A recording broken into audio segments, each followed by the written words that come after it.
Sir मुझे ये जानना है कि सर क्या हम लोग को लाइफ में नहीं करना चाहिए जिससे हम लोग को डाउनफॉल हो सकता है? क्या नहीं ऐसा क्या है जो नहीं करना चाहिए? तो कितने चाहते हैं ये हो आज के सेशन का टॉपिक इंटरेस्टिंग है, बिकॉज आज से पहले मैंने ऐसा कभी कुछ सोचा भी नहीं है, ना ऐसा कभी कोई टॉपिक किया है कि ऐसा क्या है जो हमें लाइफ में नहीं करना चाहिए। चाहे आप मेल हो, चाहे फीमेल हो, चाहे जॉब करते हो, चाहे बिजनेस करते हो, चाहे स्टूडेंट हो, कोई भी हो, लाइफ में किसी भी स्टेज पर हो, ऐसा क्या है जो हमें नहीं करना चाहिए? हाँ, इनसे स्टार्ट करते हैं। सर मेरे हिसाब से किसी भी काम को, किसी भी बात को, किसी भी चीज़ को नहीं बोलना चाहिए, क्योंकि मैंने पर्सनल एक्सपीरियंस किया है। अगर हम पहले ही किसी काम को नहीं बोल देते हैं ना, तो वो कभी सक्सेस होता ही नहीं है, और जितना भी आपके पास कॉन्फिडेंस हो, आप उस चीज़ को कभी भी कर ही नहीं सकते। तो पहले नहीं बोलना नहीं सीखना चाहिए मेरे हिसाब से। Based upon our past experience हमारे माइंड में कुछ बैठ जाता है जिसको हम बहुत स्ट्रांगली पकड़ लेते हैं और अभी से पकड़ना शुरू कर देते हैं इसी एज से। यानी इस एज में हमारे माइंड में वो चीजें बैठने लग जाती हैं। बच्चों के माइंड में कुछ नहीं होता है, बच्चे बिल्कुल ब्लैंक स्लेट की तरह हैं, वहां पे ना हाँ लिखा हुआ है ना लिखा हुआ है। पर जैसे जैसे एज बढ़ती चली जाती है वो स्ट्रांग होता चला जाता है, और उसी की वजह से फिर हमारे कॉन्फ्लिक्ट्स होने लग जाते हैं। उसी की वजह से सारी रिग्रेट्स आती है, क्योंकि होता क्या है, बड़ी जल्दी हम ना बोल देते हैं। हो सकता है कोई बहुत बड़ी अपॉर्चुनिटी आई हमारे सामने, डिसीजन लेना था, लेकिन सुनने से पहले ही सामने वाले बंदे की पूरी बात हमने पहले ही ना बोल दिया। नहीं नहीं नहीं, नहीं। उसके बाद पूरी जिंदगी बैठ करके रो रहे हैं। अपने घर में आपने ये चीज़ों को ऑब्जर्व किया होगा, अपने दादा को, नाना को कभी ये डायलॉग कहते हुए सुना है कि उस टाइम पे मेरे को मौका मिला था, अगर मैंने वो कर लिया होता तो आज मैं पता नहीं कहां होता, उस टाइम पे ये घर ना लेके वो कोने वाला घर ले लिया होता तो मैं पता नहीं कहां होता। पूछो क्यों नहीं लिया? क्योंकि जैसी वो अपॉर्चुनिटी आई तो उन्होंने पहले ही, सुनने से पहले ही, समझने से पहले ही ना बोल दिया। किसी और ने हाँ बोल दिया। जिसने हाँ बोला वो आगे निकल गया, जिसने ना बोला वो पीछे रह गया। तो अपनी लाइफ में कभी भी ये हाँ और ना को स्ट्रांग मत होने दो। अगर आप मेरे भी सेशंस को ध्यान से कभी सुनोगे ना या ऑब्जर्व करोगे, आपको एक क्लियर स्टैंड नहीं मिलेगा। और इसमें वो लोग जिनका माइंड बिल्कुल ही कॉन्क्रीट है, पत्थर के जैसा है। माइंड ना दो तरीके के होते हैं। 90% से ज्यादा लोगों का जो माइंड है वो पत्थर के जैसा है। उसमें सब कुछ पहले से ही फिक्स्ड है और कुछ नया अंदर जाने के लिए जगह ही नहीं है। उस माइंड में जो पहले से फिक्स्ड है, उससे मिलता जुलता कोई बंदा कोई बात करेगा, जैसे मैं कोई बात करूंगा तो कहेंगे हाँ बहुत बढ़िया बहुत बढ़िया बहुत बढ़िया, ये तो वैसे ही सोचता है बिल्कुल जैसे मैं सोचता हूं। और जैसे ही उससे अलग कोई थोड़ी सी बात करी जाएगी तो क्या होगा? गुस्सा आएगा, ये क्या बोल रहा है, ये सही नहीं। समझ गए क्या हो रहा है? इन माइंड्स को क्या कहो? पत्थर के जैसे माइंड है, सब रुका पड़ा है। दूसरे तरह का माइंड कौन सा होता है? जो एक नदी की तरह बह रहा है। जब तेजी से बहता है तो वहां पे कुछ भी पकड़ने के लिए नहीं है, आप कोई भी साइड नहीं ले सकते। और जैसे ही आप साइड नहीं लोगे तो लोगों को प्रॉब्लम होगी जिनका माइंड कॉन्क्रीट है। वो कहेंगे अच्छा आपने अपने इस सेशन में तो ये बोला था, इस सेशन में ये बोल रहे हो, तो क्या ये सही है या ये सही है? ये आती है प्रॉब्लम कई बार या नहीं आती है? तो भाई वो भी सही है, वो भी सही है, स्टैंड पॉइंट्स अलग अलग है। इस एंगल से देखोगे तो ये सही है, इस एंगल से देखोगे तो यही गलत है। सिक्के के एक तरफ से देखोगे, अगर लाइट इस तरफ से आ रही है तो उजाला है, सिक्के पर उजाला है। इधर से देखोगे तो क्या है? सिक्के पर अंधेरा है। तो अब आप कहोगे भैया क्लियर बात क्यों नहीं करते? सिक्के पर उजाला है या सिक्के पर अंधेरा है? सिक्का हेड है या सिक्का टेल है? क्लियर बोलो ना। ये दो बातें क्या करते हो? सिक्का हेड भी है टेल भी, ऐसा कैसे हो सकता है? समझे? तो हो सकता है पास्ट में आपको किसी बंदे के साथ में कोई खराब एक्सपीरियंस हुआ, तो फ्यूचर में जिससे भी आप मिलने वाले हो सकता है वो भी गड़बड़ हो सकता है ना हो। Let me find out. तो फिर क्या होगा? जैसे आप बोलते हो लेट मी फाइंड आउट, आप धीरे धीरे आगे बढ़ने लग जाते हो। आप एकदम से ना बोलते हो, ना जल्दीबाजी में हां बोलते हो, और ये बड़ी कमाल की स्टेट होती है। Let me explore, let me find out. अब आपके अंदर पेशेंस आ गया है। लोगों के अंदर पेशेंस ही नहीं है, बड़ी जल्दी तैयार बैठे पड़े हैं अपना जजमेंट पास करने के लिए। कहीं भी जरा सा कुछ हो जाता है, बड़ी जल्दी जजमेंट पास नहीं करते हो। इसने बहुत गलत किया, आपको पता भी है उसने क्या किया है, क्यों किया है, आपको पता भी है उसने किया भी है या नहीं किया है। नहीं, बस जजमेंट हमारा तैयार है। ऐसे ही जैसे हम दुनिया को जज कर रहे होते हैं, ऐसे ही अपने घर में और लोगों को जज कर रहे होते हैं, ऐसे ही खुद को जज कर रहे होते हैं। करते हैं नहीं करते? तो यस और नो क्या है? जजमेंट है। तो जजमेंट को जल्दी पास मत करो, आराम से करो, और इतना भी आराम से मत करो जैसे इंडिया में कोर्ट में होता है कि 20 साल लग रहे हैं एक जजमेंट को पास करने में।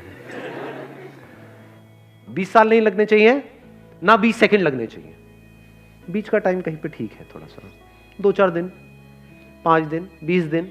बहुत बड़ा डिसीजन है तो 2 महीने। बड़ा डिसीजन मतलब क्या? शादी का डिसीजन बड़ा डिसीजन है, करियर का डिसीजन बड़ा डिसीजन है, तो वहां पे अगर 20-25 दिन, महीना भी लग जाए, दैट इज ओके। तो ये हमको एक आंसर मिला लाइफ में क्या नहीं करना चाहिए।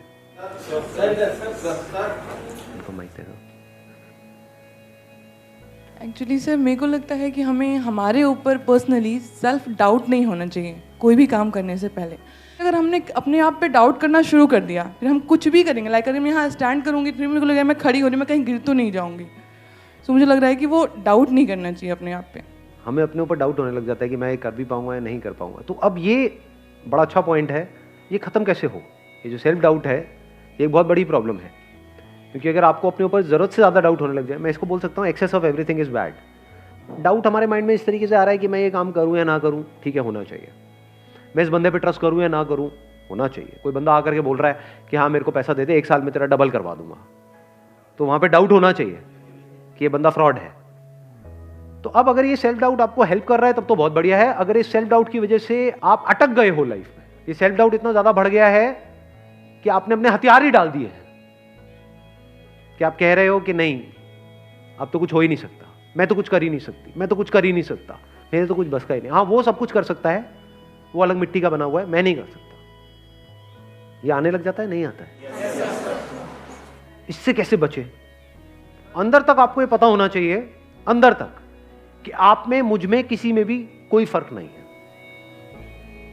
Brain is brain, body is body, brain is not your brain और माई ब्रेन। इस सच को देख पा रहे हो? सिर्फ ब्रेन में जो इंफॉर्मेशन पड़ी है वो अलग अलग है, बट जो ब्रेन है, जिस तरह से ब्रेन काम कर रही है, दैट इज सेम। उसमें इंफॉर्मेशन अलग अलग है। तो हार्डवेयर इज सेम, आंखें सेम है, शेप अलग अलग हो सकती है, बट जिस तरह से वो काम कर रही है, जैसे 2 कैमरास हैं अलग अलग कंपनीज के, तो बाहर से दिखने में अलग अलग हो सकते हैं, ब्रांड अलग अलग हो सकता है, पर जिस तरह से वो काम कर रहा है वो सेम है। जिस तरह से लाइट पड़ती है, मिरर पे जाती है, ये होता है, रिफ्लेक्ट करता है, फिर वो इमेज को कैप्चर करता है, वो सेम है, वो अलग अलग नहीं है। ऐसे ही जब इस सच को आप देख लेते हो, यू, मी और anybody, we as in humans, we are all same. Your brain is not similar to Einstein's brain, it is same. तो एक एनर्जी आती है अंदर से। अब अपने आप को अंडर एस्टिमेट करते हो ना ओवर एस्टिमेट करते हो, क्योंकि ओवर एस्टिमेट भी जो खच्चर करते हैं उनके भी माइंड में ये बैठा होता है कि मेरी ब्रेन तो पता नहीं क्या है, आई एम तो जीनियस। वो भी खच्चर है, जीनियस खच्चर है वो। हाँ। और एक है जो बेवकूफ खच्चर है, वो क्या कह रहा है कि नहीं नहीं मेरी ब्रेन में ही कुछ कमी है, नहीं मेरे में कुछ कमी है। मेरे में मतलब क्या?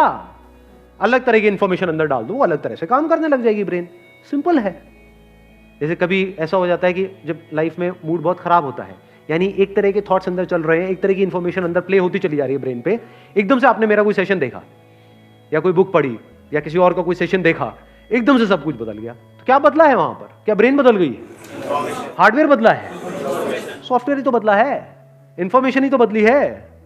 पहले अपने अंदर ही अंदर कुछ और बोल रहे थे, अब कुछ और बोल रहे हो। आया समझ में? नहीं आया कुछ? अब कहां पे है सेल्फ डाउट बताओ? अब यहां पे ना तो इंफीरियरिटी कॉम्प्लेक्स है हमारे अंदर, ना सुपीरियरिटी कॉम्प्लेक्स है, कुछ भी नहीं है। ये मतलब मेरी ब्रेन और आइंस्टाइन की ब्रेन सेम है, आपकी ब्रेन और किसी की भी, any person you name it, जो भी पास्ट में हुआ या अभी है या होने वाला है, सेम है, कोई फर्क नहीं है। इसको सिर्फ ढंग से यूज करना है, समझदारी से यूज करना है, बस, और कुछ नहीं है। इनको देना माइक जरा। हाँ पीछे। मैं बस ये कहना चाहता हूँ कि हमें अपनी जड़ों को नहीं भूलना चाहिए, अपने पेरेंट्स, उनके एक्सपीरियंसेस। बहुत अच्छा पॉइंट इन्होंने बोला है कि हमको अपनी जड़ों को कभी नहीं भूलना चाहिए। देखो एक पेड़ है, किस बेस पे डिसाइड होता है कि वो पेड़ कितना बड़ा हो सकता है? उसकी जड़ें कितनी अंदर तक है। तो अगर हमको ऊपर बढ़ना है, ऊपर मतलब आप कह सकते हो बाहर इस दुनिया में अगर बढ़ना है, तो अंदर जड़ें उतनी ही स्ट्रांग होनी चाहिए। अगर अपनी रूट्स को हमने छोड़ दिया और ऊपर बढ़ने की कोशिश कर रहे हैं तो गिर जाएंगे। थोड़ा सा आंधी तूफान आएगा, दिखेंगे भी नहीं कहां गए। तो हमें क्या नहीं करना चाहिए, कभी भी अपने माँ बाप की डिसरिस्पेक्ट नहीं करनी चाहिए किसी भी हालत में। अपने माँ बाप के बारे में कुछ बुरा सोचना तक नहीं चाहिए, करना तो बहुत दूर की बात है। और कुछ लोग थोड़ा बहुत पैसों के चक्कर में पता नहीं क्या क्या कर रहे हैं। किसके साथ? अपने माँ बाप के साथ। कौन है माँ बाप? आपकी जड़ें हैं। और सोचो, आपको एक मजेदार बात बता देता हूं कि जो बंदा, अगर आपको पहचानना हो ना कि वो बंदा कैसा है, कि उस बंदे के साथ उस पर भरोसा करना चाहिए नहीं करना चाहिए, तो उस बंदे को ये देखो कि वो अपने माँ बाप के साथ कैसे बिहेव करता है। उसने अपने माँ बाप के साथ क्या किया।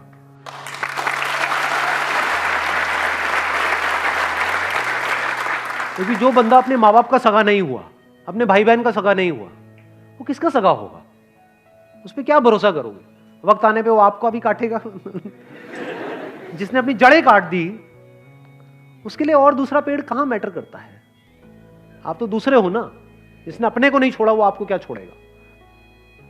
तो इसको हमेशा याद रखना है। हैविंग सेड दैट, इसका मतलब ये नहीं है कि आप उनकी हर बात से एग्री करो।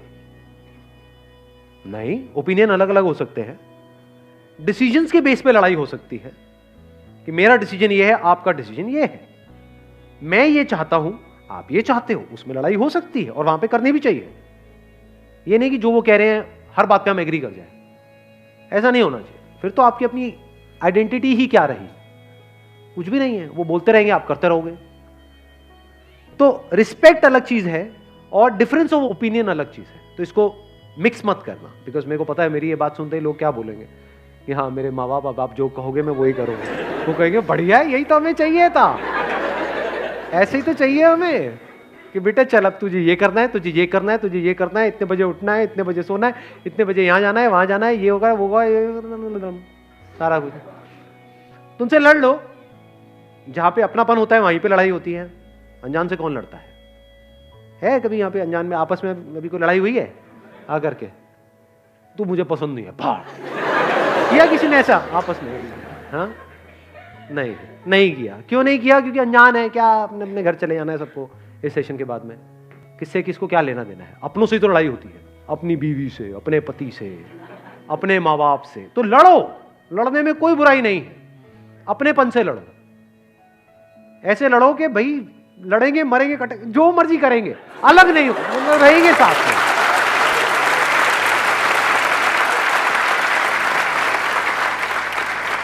इसको इस तरह से भी कह सकते हो, आपस में लड़ेंगे, बाहर का कोई आएगा तो फिर हम एक हो जाएंगे, फिर नहीं छोड़ेंगे। या एक्चुअल में अगर कोई मुश्किल आएगी तो हम सब एक है। हाँ, आपस में हमारा चलता रहता है थोड़ा बहुत, उसमें कोई बुराई नहीं है। तो जड़ों को याद रखने का मतलब, जड़ों को ना भूलने का मतलब कि कुछ ऐसे लोग हैं आपकी लाइफ में जो आपको अंदर तक पता है कि ये मेरे अपने हैं। कैसे पता है? क्योंकि जब आपकी लाइफ का सबसे खराब टाइम चल रहा था तब भी वो आपके साथ थे, वो आपके अपने हैं, फॉर श्योर आपके अपने हैं। जब खराब टाइम में नहीं छोड़ा तो अच्छे टाइम में क्या छोड़ेंगे? और कुछ ऐसे लोग होते हैं, थोड़ा सा आपका टाइम अच्छा होता है, पीछे पीछे घूमने लग जाते हैं, आपके लारे लपे करेंगे, आपकी तारीफें करेंगे, आपको बोलेंगे कि हाँ तू तो मेरा भाई है, हम तो ये हैं, हम तो वो हैं। जैसे ही आपका टाइम थोड़ा सा खराब होगा आपको छोड़ देंगे, आपकी तरफ देखेंगे भी नहीं, आपसे बात तक नहीं करेंगे, एकदम पीठ कर देंगे आपकी तरफ। तो आप पहचान सकते हो ऐसे लोगों को। कुछ ऐसे लोग थे आपकी लाइफ में जब आप कुछ भी नहीं थे, या ये कह लो खराब टाइम चल रहा था, तब भी वो आपके साथ में थे। तो ये आपके अपने हैं। दुनिया इधर की उधर हो जाए, इनको नहीं छोड़ना है। चाहे घर अलग अलग हो जाए, देखना, इसको भी ध्यान से समझ लेना। इसका मतलब ये नहीं है कि हाँ एक ही घर में रहेंगे जी, अब तो सास बहू आपस में एक दूसरे का गला काट रही है लेकिन रहेंगे हम एक साथ ही, ये नहीं कह रहा हूं मैं। चाहे घर अलग अलग हो जाए, यानी फ्लोर अलग अलग हो जाए, अपार्टमेंट अलग अलग हो जाए, आप यहां रहते हो वो वहां रहते हैं, या दूर भी रहते हैं, आप दिल्ली में रहते हो वो बॉम्बे में रहते हैं, दैट्स ओके। लेकिन दिल से हम एक है जी, मरते दम तक हम अलग नहीं हो सकते। That must be very clear. जिसके माइंड में ये क्लियर है उसकी जड़ें पक्की है। Wish you all the very best. Thank you so much for coming.